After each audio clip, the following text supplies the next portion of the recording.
Chapter 3: The Hidden Threat. By the time Leo returned to the Ministry of Magic, dawn was already breaking on the horizon.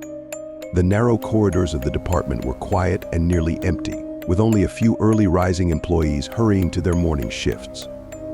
Leo headed to his office, feeling the weight of exhaustion, but he knew there was no time to rest. The case he needed to solve demanded immediate attention. Draft quietly followed him, his paws making no sound on the polished floors. The magical creature seemed to sense the gravity of the situation, and his usually cheerful demeanor had shifted to one of focused seriousness. As soon as Leo opened the door to his office, Draft leaped onto the sofa, curling into a fluffy ball, though his eyes remained fixed on his master, ever watchful. Leo's office was cozy yet functional. Long shelves lined the walls, filled with books on magical arts and forensic techniques. Maps and diagrams from previous investigations hung on the walls, marked with notes and symbols. In the center of the room stood a large oak desk, adorned with an antique ink set and several scrolls of parchment. Leo sat at his desk and unrolled one of the scrolls before him. He began to jot down the details of the investigation, but his thoughts kept drifting back to his encounter with Nyla. Questions about who she was and how she knew his name gnawed at the edges of his concentration. Despite the intensity of the case, Leo couldn't shake the feeling that Nyla was somehow connected to everything that had happened.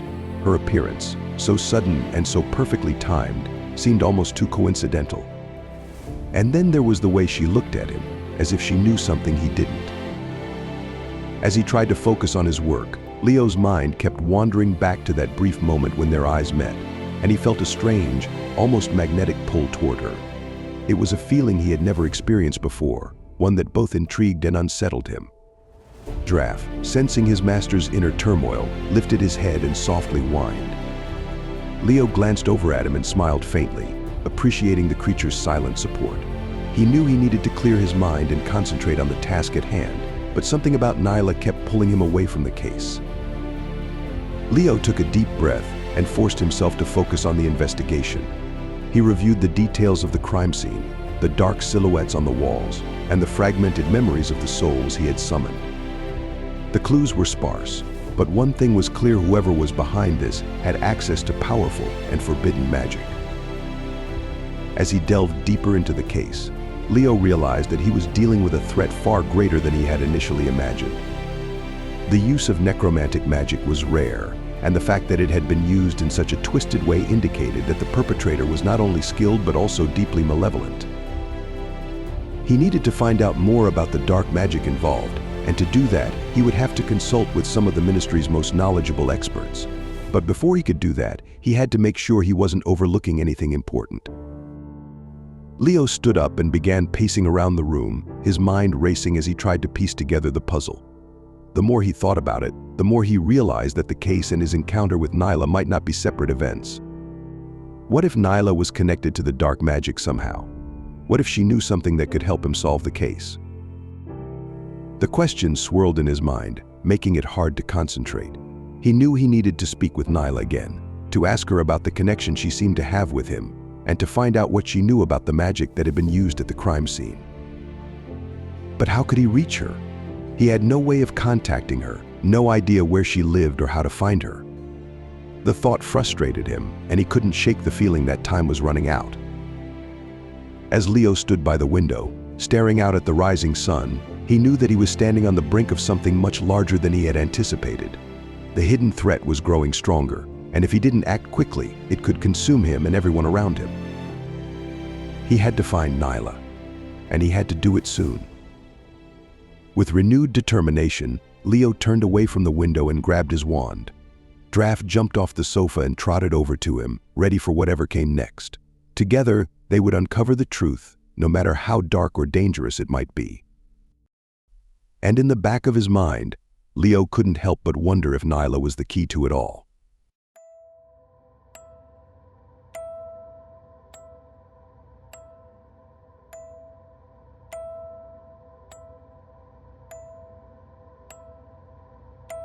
Chapter 4: Memories and Forebodings.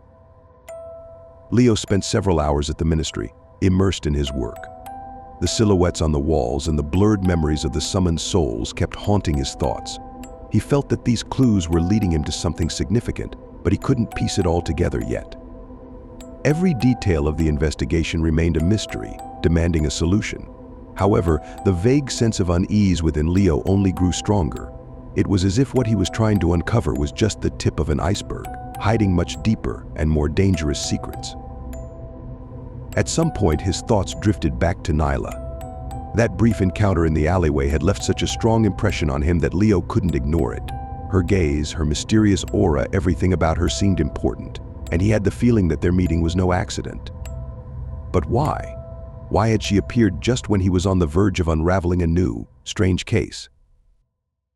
Trying to make sense of his thoughts, Leo decided to seek help from one of his old friends, Aster Lockwood, who worked in the archive of ancient magical artifacts. Aster was known for his deep knowledge of dark magic and its manifestations. If anyone could help Leo decipher the strange events and magical traces, it was him. Leo took Draft with him and headed to the lower levels of the ministry, where the archive was located. The corridors there were narrow and dimly lit, creating an atmosphere of mystery and hidden knowledge. Draft walked beside him, his nose twitching, as if he sensed something unusual in the air.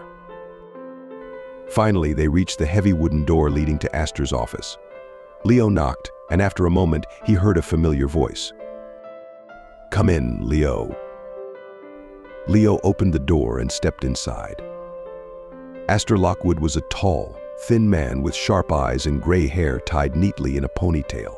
His office was cluttered with old books, scrolls, and magical artifacts, some of which seemed to emit a faint glow. "Hello, Aster," Leo said, approaching. "I need your help." Aster nodded and gestured to an empty chair. "Sit down. Tell me, what have you got this time?"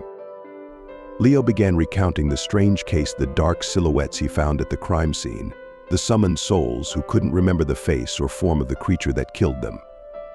Then he mentioned Nyla, her sudden appearance, and the feeling that she was somehow connected to everything that was happening. Aster listened intently, his face growing more serious as Leo continued. When Leo finished, Aster paused for a moment, rubbing his chin thoughtfully. "What you're describing," Aster began slowly, "could point to an ancient magic that is rarely used these days. The dark silhouettes on the walls. This could be related to magic capable of imprinting a soul's essence onto a physical object. A very dangerous practice tied to old rituals." "But why couldn't the souls remember their killer?" Leo asked, frowning. "That's unusual as well," Aster admitted. "It's possible that the killer used a spell to hide their true form from the victims, or perhaps their magical aura was so strong that it literally erased the victim's memories at the moment of death." Leo fell silent, pondering his friend's words. This case was becoming increasingly complex. If someone was indeed using ancient magic, Leo would be facing a formidable opponent. "And then there's Nyla," Leo added. "I can't figure out how she's connected to all this, but her appearance was too strange." Aster sighed and walked over to one of his shelves, pulling out an old, worn book. "In situations like this, it's important not to overlook any detail," he said, handing the book to Leo. "This is a tome on magical interactions. There's a chapter on premonitions and intuitive connections between wizards. It might help you understand what exactly drew you to this girl." Leo accepted the book gratefully and looked at his friend with determination. "Thank you, Aster. I'll be careful." Aster smiled, but his eyes remained serious. "Take care, Leo. And remember, sometimes the connections between people can be more dangerous than any magic." Leo nodded and, with Draft at his side, left the office, holding the book tightly. Now, he had to unravel not only the case but also the role Nyla played in his fate.